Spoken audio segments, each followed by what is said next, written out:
Hey guys, and welcome to another video by Paul, aka Internet, for iPoker VIP coaching. Today we're going to be looking at a video where I play at iPoker No Limit 100. It's going to be 4 tables, and I'm going to be playing live and commentating at the same time. So it's going to be an action-packed video with a lot of stuff going on and a lot of hands being discussed at the same time, possibly. And at 100 because I just got started at iPoker, and I might make this a series where I start off at like 100 and then might grind myself up. Maybe there's gonna be another 100 video, maybe it's gonna be followed by 200 video, and so on. So I'll call this part one of we'll see. A quick just like what's going on with myself, like why am I playing iPoker? I used to be on game regular since basically whenever I started in 2006, and you kind of get used to the software and well how everything works, like how the bonus systems work, where do you get the best deals, and yeah, I basically know on game in and out by now. Know all the players and everything. So I kind of like the site, but there's been recent change coming up, and that's that Party Gaming and bwin have merged. bwin being the company that owns OnGame, and they created like the bwin Party entertainment company or something, which is publicly traded, just in case you're interested in buying some shares.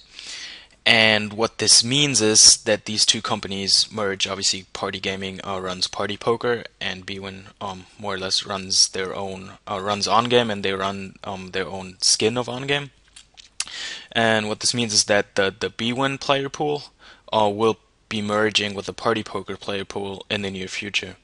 No one knows exactly when, but this is really bad news because bwin is one of the biggest sports betting sites out there, and as you might imagine, a lot of the weaker players at OnGame stem from bwin, like from the sports betting part of the site. They just bet that your favorite team wins, and then you make a bunch of money and you try out poker with that money you just won, and that's where a lot of the recreational players come from at OnGame. And if bwin players are going to be gone from the network, then that's going to be well, really bad, I would imagine.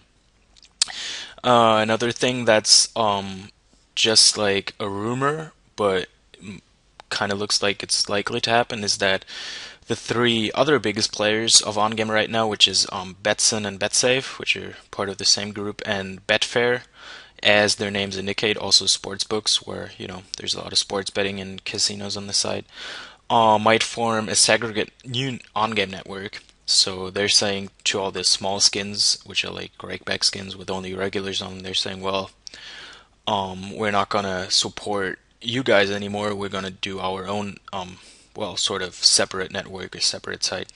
And this is just a rumor and not for sure, but it definitely doesn't sound too great.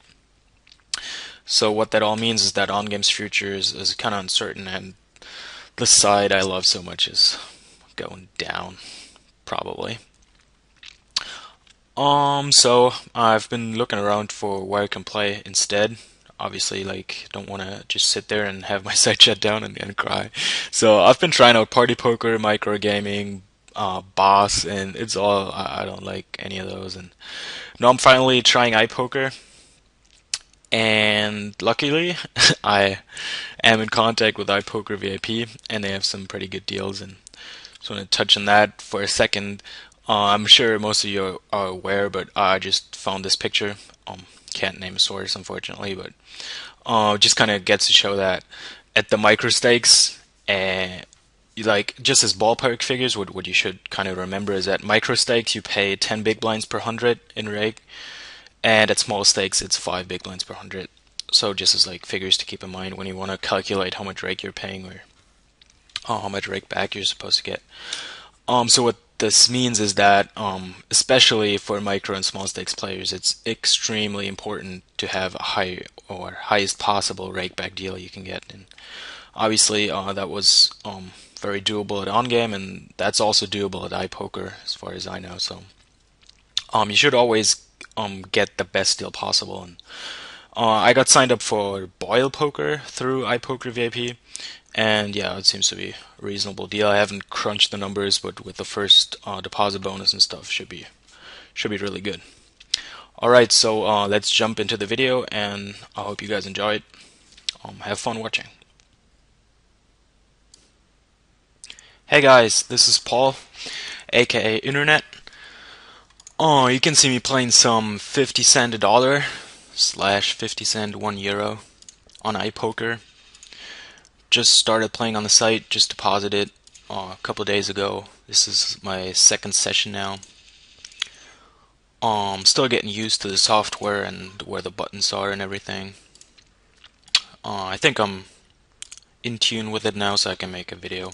Gonna make a live video playing those 4 tables, and we'll see how it goes. HUD should be visible this time. Like, I've been playing for maybe 20 minutes now, 30 minutes or so.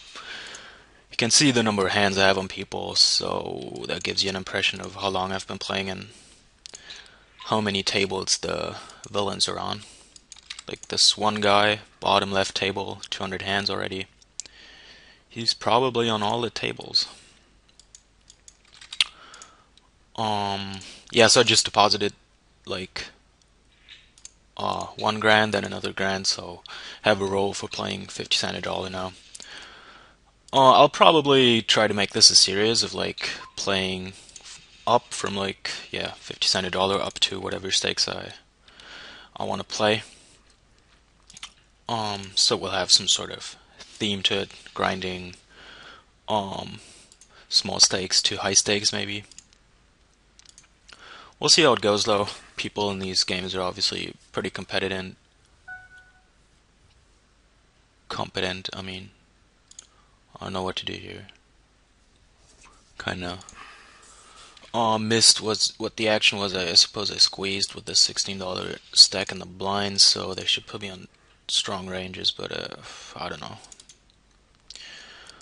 So far my main focus this session is to mark people, like if they're regs or not. 19 is way too big here. Like if he has a nut hand that wants to get it all in, he can achieve getting stacks in with a smaller bet size, and if he's bluffing, he obviously wants to use a smaller bet size just to save money. 5-6 offsuit, big blind versus small blind. Probably not strong enough to call the 3x raise. Might be strong enough, so it's right on the edge of strong enough to call it or not. So I'm going to choose it as a 3-bet bluff. Calls quickly, so that's like king, queen, ace, jack, ace 10 suited, those types of hands, pocket pairs obviously. Betting flop doesn't make a lot of sense besides protection against king, queen type of hand. I'm just gonna check it back and hope to show down, maybe turn trips if I run good. On the ace, again, betting doesn't accomplish much because pocket eights are probably gonna call, and yeah, king queen is probably not gonna call, so there's no value. It would only be protection against 2 overcards to my hand, which most hands have. He bets river half pot. It's a little bit strange. He reps, I suppose, king 10, queen 10 up to any ace. For bluffs, he reps queen jack, king queen type of hands. It's half pot. I'm gonna see what he has. Can't be too bad. Probably gonna have an ace a lot of times, but that's okay. Yeah, so he has king 10 suited. That's perfectly within his range, and I think it's played alright by him.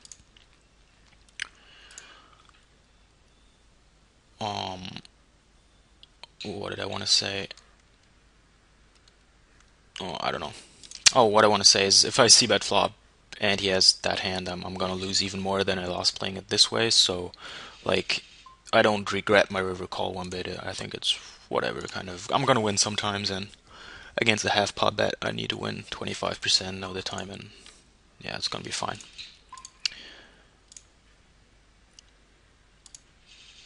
One thing that you could do is like start betting on the turn, rep like ace king, obviously, ace queen, and try to make him fold like pocket eights 10x on the river, maybe even ace-x on the river if you bet big twice.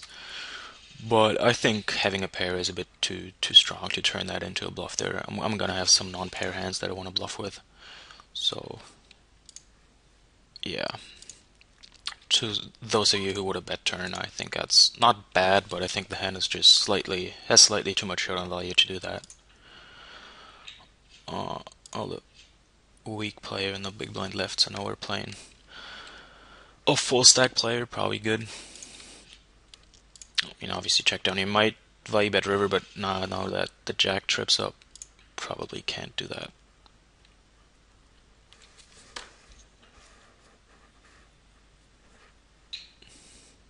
If he bets river, we have more or less standard bluff catcher. He could have any better hand, any worse hand. So we'd be guessing. I'd probably fold, maybe not. He has ace-x, so yeah, we definitely can't value bet river. Though he was thinking about it, and if he bets all his ace-x, 10x, jack-x on the river himself, maybe we can value bet, as his checking range really has us beat. But that would be somewhat of a strong read.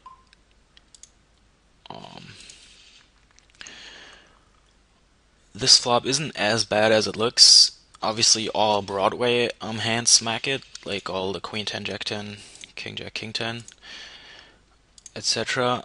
But if the guys both have pocket pairs in their range, and all pocket pairs are going to fold, unless they hit a set, of course, and they both also have ace-x suited, like, yeah, probably almost all ace-x suited, which are also going to fold.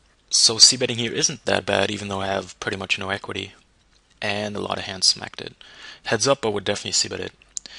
Well, now I don't think I can do anything. Under the gun raises, I'd usually fold, but this guy, well, it's not even under the gun, it's like cut off. And this guy's short, so supposedly bad player, not sure. So I'm gonna call and check jam flop. If I flop a gut shot or a flush draw, check call. If I flop like open ender, maybe check jam that as well. And if I have a pair, just check call. Bet's really big. No, I'm just gonna. I was planning on raising, but now it's kind of awkward because I can't really raise fold once he bets that size. Like I'm not repping any bluffs here. But we assumed he's a bad player, so it doesn't matter. I don't have to rep a bluff to get value. Can just get it in. He has jacks. Oh, whatever. Can't really take anything away from that. If we play another hand with him where he bets big with a nut hand, or he bets small with a non-nut hand, maybe we can take a note that he sizes according to hand strength. But we can't take that read from a single hand, really. Now here we go.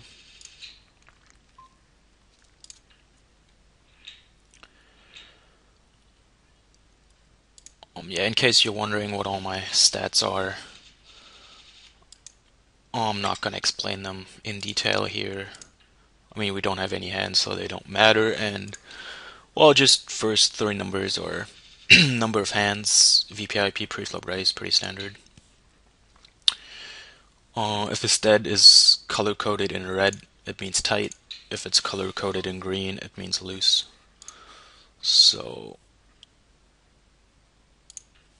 a huge 4-bet here. Makes him mark this guy green for bad player. But, yeah, just sort of premature read. Get called in two spots. The small blind is weaker player, so I'm gonna concentrate on him in this hand, and well, we have a pretty strong hand, probably 3 streets for value against the small blind, so I'm just gonna bet big. I wouldn't really continuation bet $5 here with a pure bluff.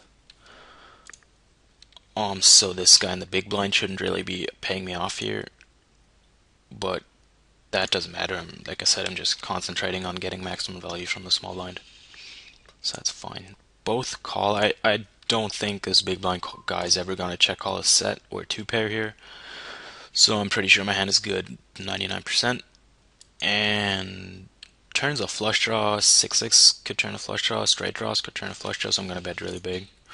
King obviously never folding. I mean, I hope the big blind isn't folding a king here, even though he could, because I'm never bluffing this turn. Like, I mean, I guess he could have queen jack of clubs, but I'm never really like betting jack 9 offsuit here. Just not gonna happen. So yeah, I would be a bit concerned he might find a fold with a king 7 type of hand here. King 7 suited as a min-raise preflop might be in his range. But yeah, like I said, just concentrate on the weaker player and I mean just jam here. Might be beat on occasion king 3 or something, but that should be a clear value jam. Queen jack suited here. Definitely a reasonable candidate for a cold 4-bet bluff, as it plays alright in case he calls and has 2 blockers, so like queens jacks, ace queen maybe, if he wants to jam that. Yeah, I mean you can go for it, I decide not to. Tanks and calls probably a 10. No, king jack. Tanks with king jack, that's a bit worrisome. We have 2 really tight players in the blinds. I'm inclined to raise my cutoff here with like any 2 cards, but it's probably a bad idea.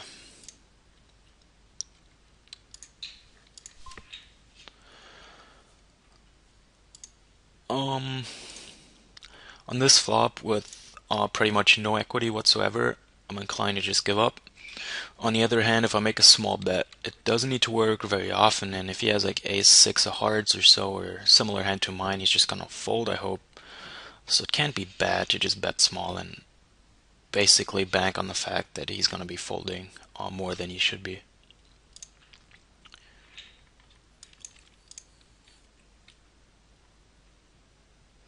What happened on the top right? Yeah, like getting used to a new site is always very difficult because you need like the patterns your eyes take on the screen. They're like learned patterns, and like you'll see that when people who are not used to being on the computer use the computer, they don't know where to look at. Like their pattern of views are just like random and bad. Bad is a bad description, but yeah. And yeah, on a new site, you need to look at like different points on the screen, like where's the pot size displayed, where's the cards a player has displayed. Like I find the images that a player has cards, like right here where my mouse is, very small. I find that kind of difficult to see who's in the pot. Same deal with the notes, like these color notes, they're also kind of tough to read, or not read but see. But yeah, we'll get used to it.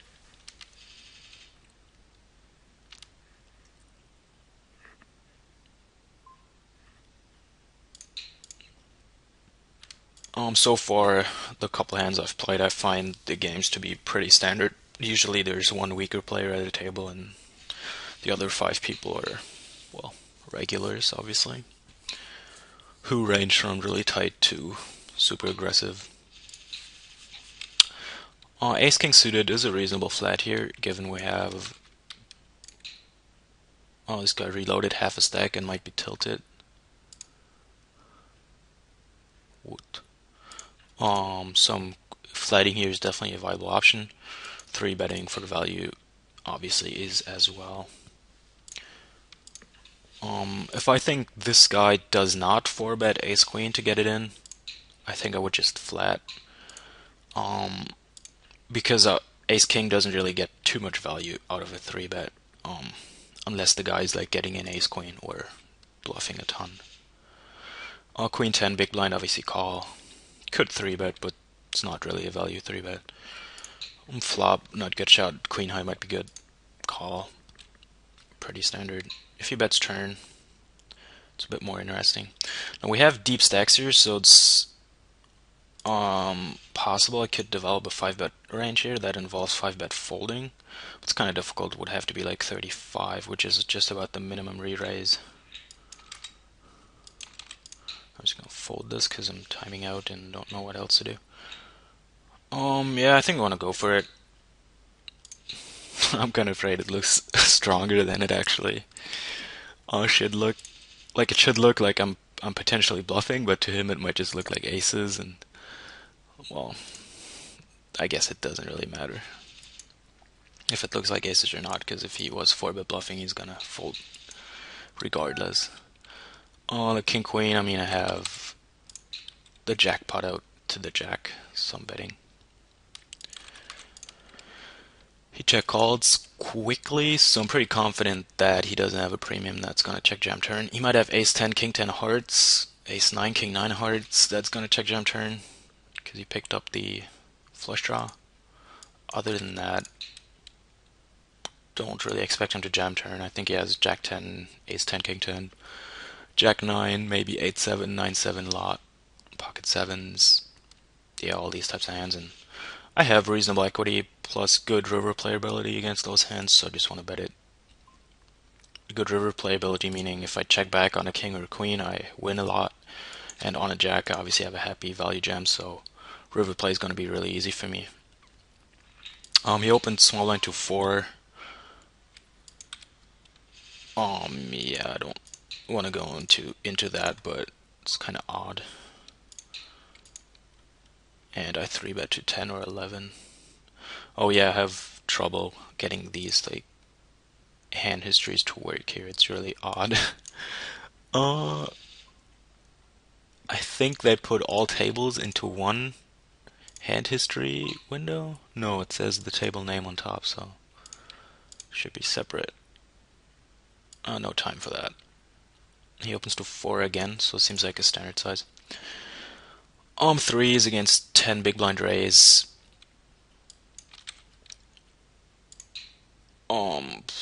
It's kind of whatever.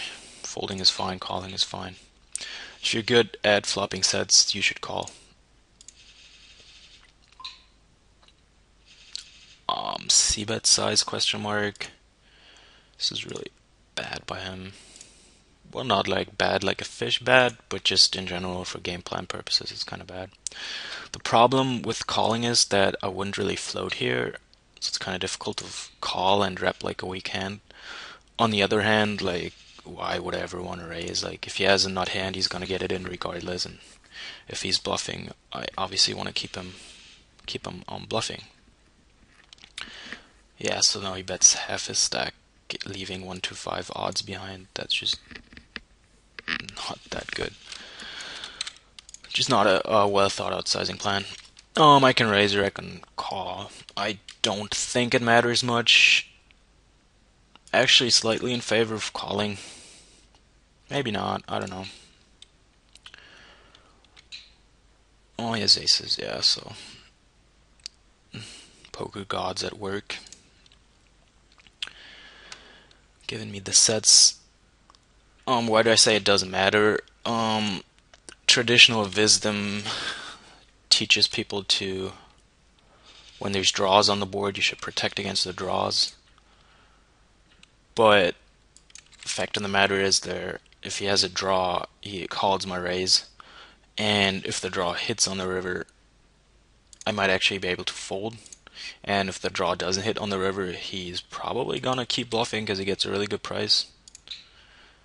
Well, what I'm saying is I could make a good fold on the river, and he could make a bad bluff on the river, so my implied odds for playing a river might actually be higher than just getting it in on the turn against his draws, like his ace-king with the ace of flush.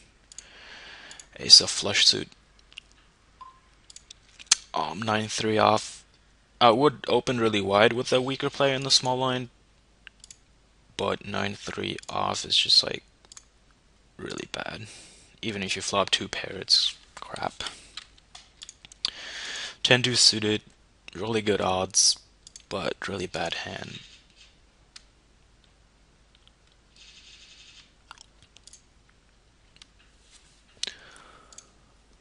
Alright.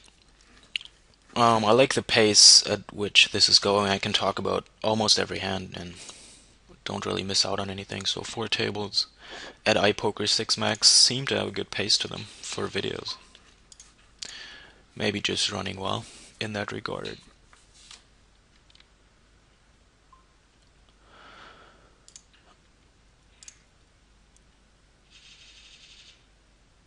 I've been min-raising blind on blind here a lot, which leads me to keep doing that, even though that's not a good reasoning. I guess what it tells me is that the button is kind of tight on the button. 2.5 is really annoying. I think calling is a bit loose, but folding is also a bit tight. Ace 5 here. It's not really a value bet. It's not really a bluff bet, so it doesn't make too much sense to bet. But I think he checks behind a lot of like 8-9 type of hands, so I just want to protection bet it. Against a button raise, I'm gonna 3-bet ace 9 all day, unless the guy's really tight on the button. Sizing wise, he makes it so huge. Well, I wanna chunk my stack into 4 bets total, and yeah, if I go like 12 or 13 pre-flop, it's not gonna work out too well. Snap calls. Ace 5, once I check turn, I'm obviously check calling, not check folding. If I was check folding, I'd rather 2-barrel it. Queen high board always kind of bad against a caller because they're gonna have king queen queen jack, maybe ace queen, and we have ace high, so tiny bit of showdown value. So just gonna check down, hope he doesn't bet. The ace 5, he bets river really big.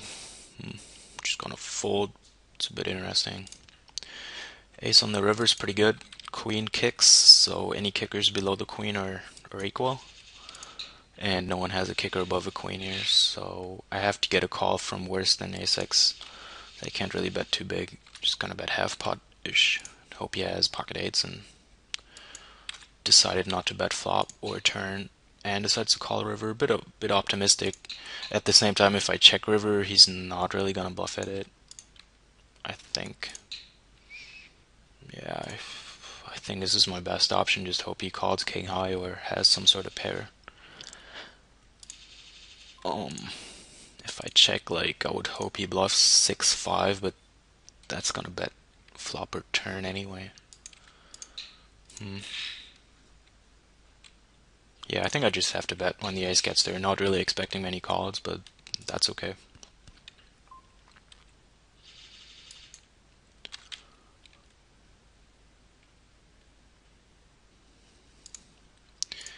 Aces.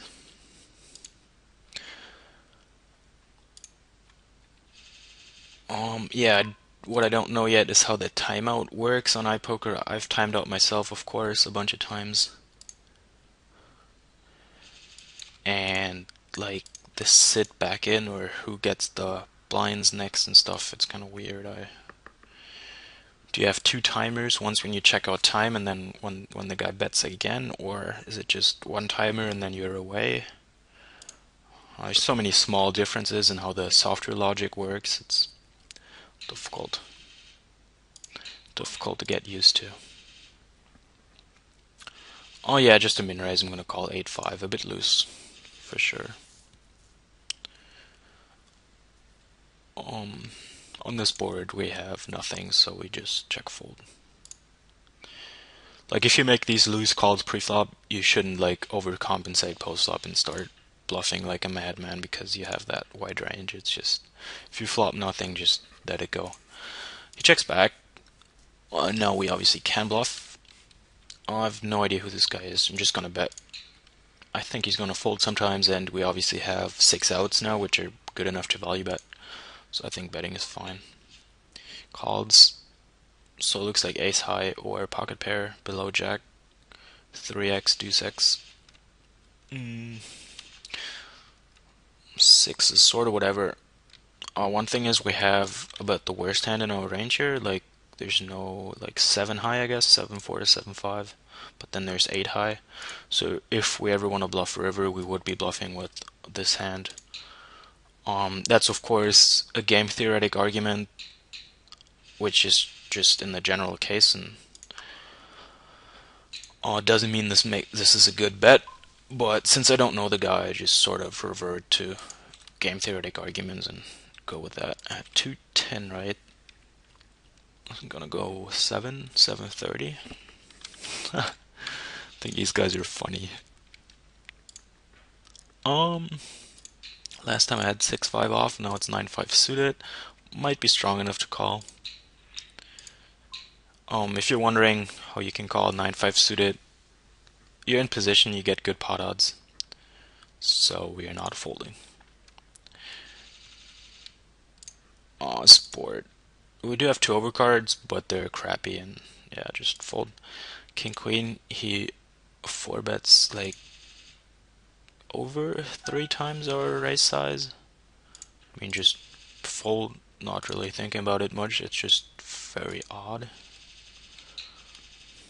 Maybe he thinks our goofy re-raise size is the tell of weakness and just ram and jams it. But nah, that doesn't make sense.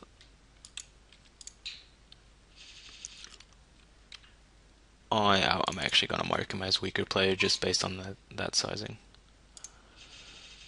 Oh, now it goes to 6, which isn't necessarily bad, but he makes a small re-raise out of position and a huge 4-bet in position. That's just backwards and not good.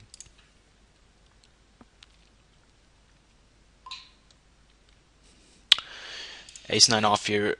Usually, by usually I mean if there's only blinds involved in the only regulars involved in the hands, I would fold this or maybe 3-bet bluff. Since we have the weaker player in the small blind and potentially tight big blind player, I think it's barely strong enough to flat. Though this guy has been disappointing me, he's just 25-9, so not that bad at all. So maybe this flat is a tad to lose. Likely so indeed. Same type of deal on the right table, though ace-10 is much better than ace-9 because it has straight potential. Well, call obviously. Raising is too thin. Get 4-bet. Perfect. He's never folding with this sizing. Or if he does fold, then he's just a real big. Don't curse on video. Oh, he does fold, so that's just really, really aggro fishy. On the ace-9, I don't think I can value bet here. He's certainly gonna check call some pocket jacks with the heart and stuff. Well, maybe I can rely on the fact that he's not checking better hands on the turn. Like he'd always bet a set or flush or a 2-pair. I have to bluff river even though I don't drop too many bluffs. I have to value bet river even though I don't drop too many bluffs. Like what bluff do you get here? Like 7-5 probably bets turn. So if he has kings, it's not very believable that I'm betting worse. At the same time, I just sort of have the best hand so often I need to bet it. Here, multi-way, just bet tiny. Flop the nuts, just bet kind of standard size, maybe a bit bigger than standard because we're a tad deep. And now the action is too fast. What happened on the top left? $7, he's small blind, so he called my pre-flop raise. Yeah, talked about this very flop down here, and like heads up, I would always see bet that. You just get enough folds. Maybe my size was a bit too big because if he has pocket 5s or ace-9 suited, he's just gonna fold regardless of size. So his folding hands are kind of insensitive to size, so I might just go smaller on my bluffs. Now that he calls, it's a good idea to triple barrel here because his range is capped at king queen, but you obviously cannot triple barrel every single time. And when you don't even have a gut shot on the turn or like an overcard to top pair on the turn, it's probably a bad idea to bluff because then you'd just be bluffing way too much. On the river now, my hand does become a good bluff candidate because it's the worst hand in my range, but my value range on the river is extremely tight. Like king 10, king 9, king 8 maybe, maybe not. I'd bluff him off of a jack, possibly, not surely, and ace queen more surely than probably.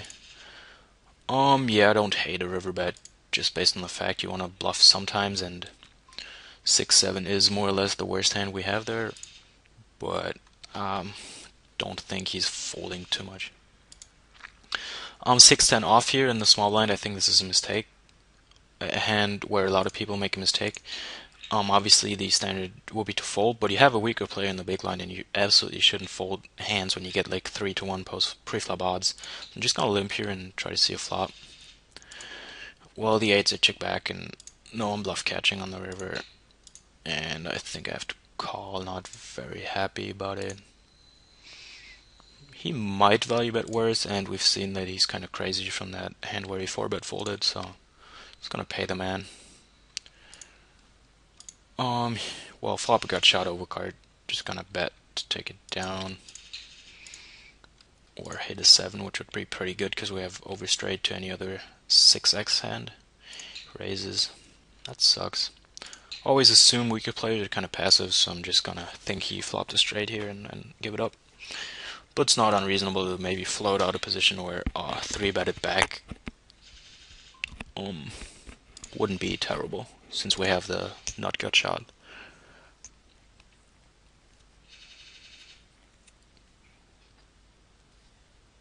Yeah, he had queen jack here, which is played fine by him on the top right.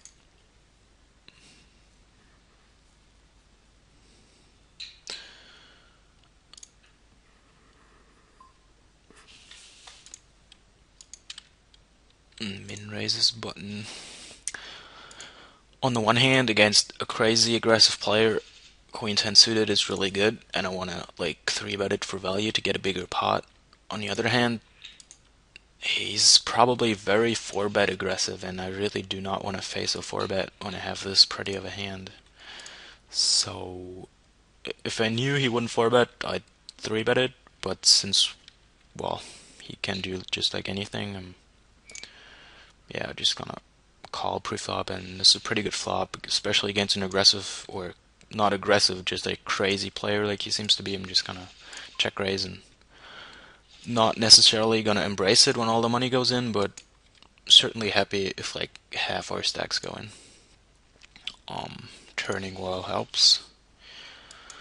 There's some merit in checking because he might not see bet a 5 or a 7, and those are the only hands I'm really value betting against. And if he has like a straight draw or a gut shot, straight draw meaning open ender, gut shot meaning 4-outer, he's probably gonna bet if I check. And if he has a 10, he's obviously gonna bet if I check. So kind of like checking here, just based on the fact that he's very likely to have nothing, and not very likely to have a bluff catcher in the sense of 7x, 5x. But I might be wrong. On the river, I'm certainly checking, because such an aggressive player might even bet, like bad aggressive player might bet a 7. He's certainly gonna bet a 5, and yeah, if I bet, like, he might call ace high, but shouldn't really see bet call too many ace high ends, so yeah, I definitely want to check the river. He has ace jack, which I assume would have folded on the turn. So I don't mind my play against that hand. Might have called river, so yeah, against ace high I want to bet river, but I can't really put him on ace high. I have to put him on a lot of garbage actually, like queen jack, random. And I definitely want to check river against those. And if he happens to have a 5 or a 7 and bets river, I can check jam obviously, and he's gonna call, hopefully. Okay.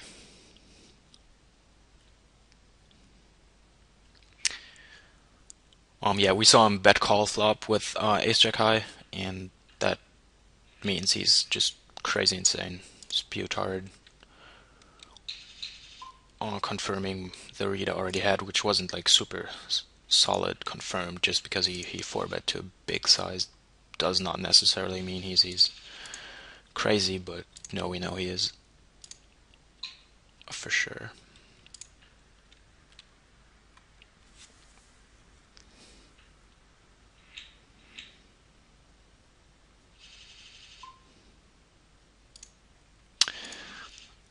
Actually, Jack 10 mid position is kind of break-evenish to open, in my opinion. Like, it's not really plus EV or minus EV. It's just you can do whatever you want.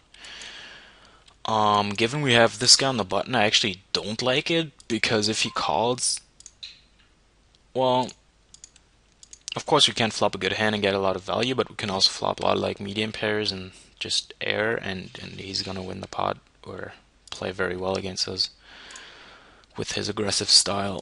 So I'm not I don't know. I would just avoid it. Might be too tight. 4-3 against the min raise, I think should be a call. Um,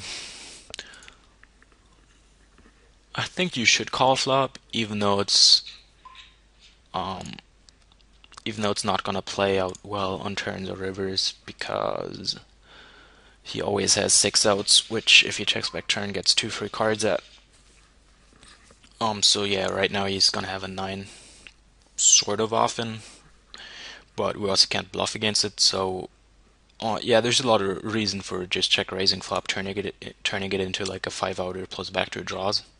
Yeah, and there he has the 9, which is just unfortunate that he hit it and got to win the pot. Whereas if we raise flop, he obviously doesn't get to realize his 25% equity. But if you check raise bottom pair on the flop, your check raising range is gonna be very weak. Like, you probably want to check raise your low card gut shots and um maybe some high card gut shots and maybe some hands just that like 3 card straight flushes.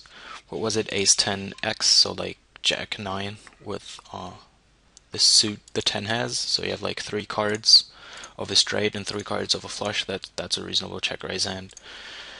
And yeah, I don't want to weaken my check raise hand to have like bottom pair in it, but it's certainly fine to check raise the 4-3 there. It's not a mistake. I just don't like it, but whatever.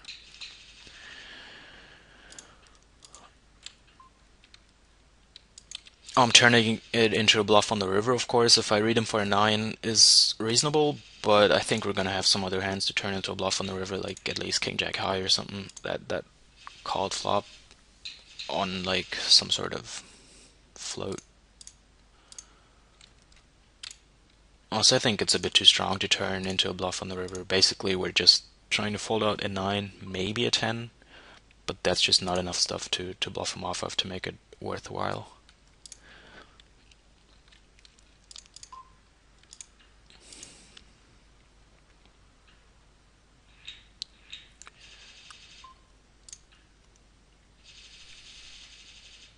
Oh, how did I get such a big stack here?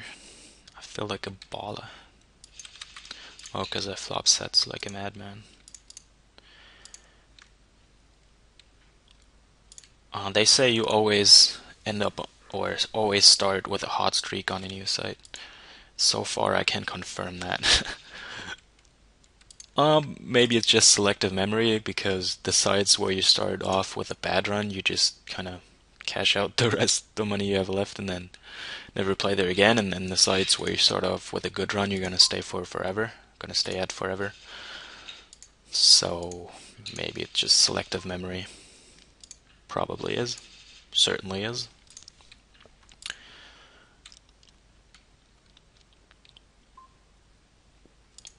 Um, Mid position open, King 9 suited has to be a fold, but 3 betting isn't terrible.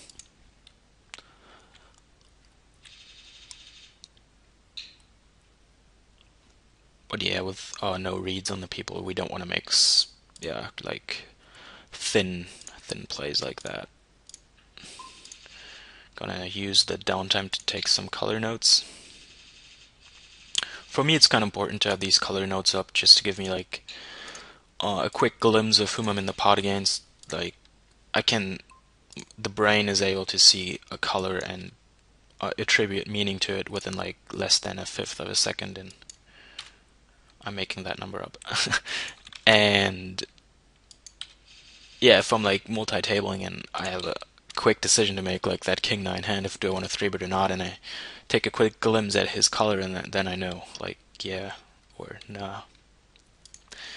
The 5-6, I'm going to c-bet very small because it's a flop where either he has a gut shot, Jack 10, Queen Jack, Queen 10, a 9 or a King, like one of those hands, or he has absolutely nothing, and his absolute air is just going to fold regardless of how much I bet, I assume.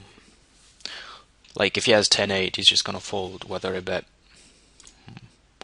250 or 450 on the flop. So I'm just saving money by making it a smaller bet size. He bets river, he might be bluffing with a Jack 10 type of hand, but I obviously can't call, so would have to raise, and that's not good. So just fold. Yeah, I think this is very important when playing against weaker players. Just make your bluffs smaller and your value bets bigger. I mean, I guess everyone kind of knows that, but a lot of multi-tabling players just don't do it. They just bet their standard size every time, and it's losing. It's just not optimal. It's losing money. So here goes check check check. Some never beat. Oh well, this guy could beat us. I'm just gonna bet standardish. I don't really have a bluffing range here. Maybe some sort of king queen, but with a king of diamonds, but not that often. This guy does call. Oh, this is really bad news, and this is also bad news. Well, ace king, I don't think I should stack off in these positions, so I'm just gonna call and hope I flop well. This hand, I think he has a 5 or a set or a flush draw. Flush draw is not calling river, and a set beats me, and a 5 might call, but he's not gonna have any 5s. I think I should check, and if he bets, probably check fold actually, even though it seems kind of crazy. He does have a 5. That's unfortunate. Ace king here could turn to a bluff against like pocket 9s, 8x, 7x. Probably a bit too strong. Like if I have ace queen, I can do that. But ace king still has a tiny bit of showdown value against his ace queen, his ace king. He's gonna bet turn, and I have to assume he was a bit worried about the flop, so that he checked back aces, kings, queens here, jacks maybe. So I actually do think he might have an overpair here. Do I have odds to call against an overpair? No. Do I think he has like ace jack? No. I think I have to fold actually, or check raise. I don't know. Bit awkward. Don't really think he's like pure bluffing turn, so I don't think I have odds to call turn because he's just never has, 6-3 suited. Sixes win the pot here. That's very nice. Yeah, let's see if I can get the replayer up somehow.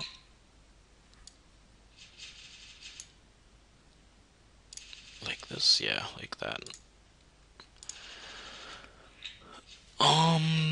Yeah, so like when he calls preflop in the big blind, I would think standard regulars range is going to be somewhat defined as pocket pairs, suited connectors, and king queen off, queen jack off, queen jack suited, like pretty much top 20% minus the top 5% they would squeeze or something like that.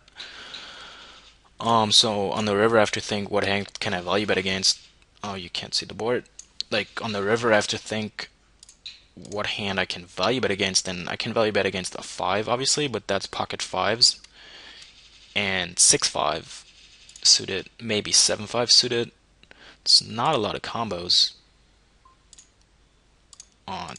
Yeah, it's just not a lot of combos. And what hands? Well, that's 5x is basically the only hand that can call me on the river. I mean, he might have ace 10, but is he really gonna call ace 10 when I bet into 4 people on the turn and then bet river really big? Like I'd obviously bet, yeah, like 30 blinds or so on the river.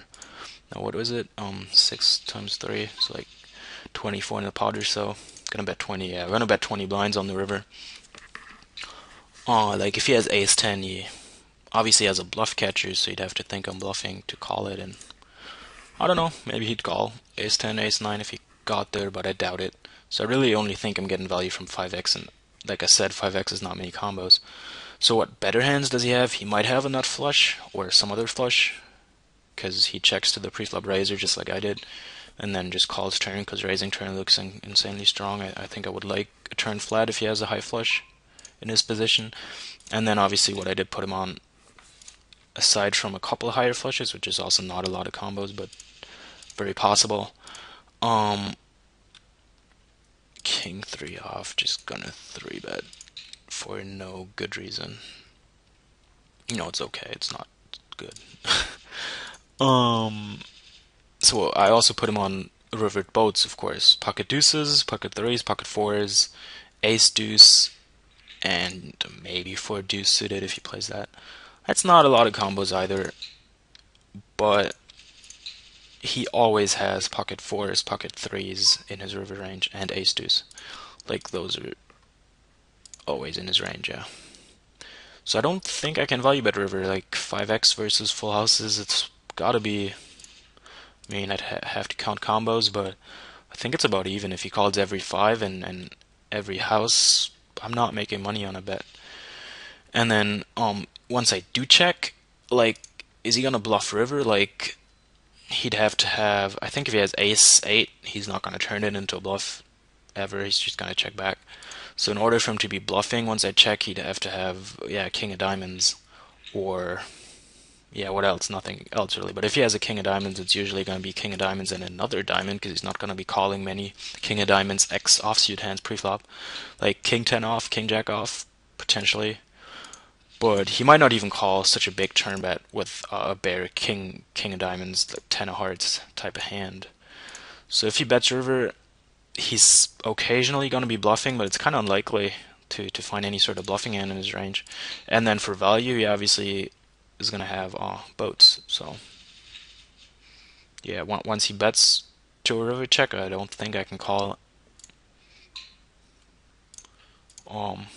As we saw, he checked back, or he instantly checked back a five. So I guess you could think he might bet a five on the river because he's not very good. Like he just thinks that that hand has value. In which case we would have to call. Like if he bets really small, I guess I do have to call, but yeah. Looks really nitty, like flopping a flush, just getting in one bet, but it's just when the pot is four-handed and just it's not that good. 5-0, I could fold, I could 3-bet, whatever. Small line caller. It's gonna have a lot of pocket pairs and ace queen. Pocket sixes is really not a hand that makes sense to bluff with because sevens and nines are gonna call flop. And also can't value bet against ace queen, so it really doesn't make sense to bet sixes unless I'm planning to like bet and make pocket jacks fold on the river. He bets turn, and yeah, he's few hands he's bluffing with. I don't have any outs. It's a really weak way to play this hand, but I think it's the correct way. And I'd bet almost all other hands besides sixes on the flop, but yeah, it's just one of the few hands that I have to play that way, I think. Or you could just triple barrel pretty much anything, including pocket sixes, because once he check calls twice, his range is really weak. So the third bet is usually plus EV, but I don't know. Don't do that. Checks back flop, so he's either giving up, in which case I just want to bet small to pick it up, or he has an 8 or an ace and is never folding, in which case I want to bet really small. So I think I want to bet really small. If he calls, I think I'm giving up. What else would I bet really small here? I'd bet really small for value with like a random ace, or a 7. 7 is then like either thin value if he wants to call king high on the turn, or pocket sixes on the turn, or protection if he folds over cards. Pretty standard, I think. Making a transparent bet like that, which sort of, well, just like cheap bluff, which is kind of transparent. I don't think it's a problem. Like, what's he gonna do about it? Like you see, he's just gonna fold, which is fine, of course.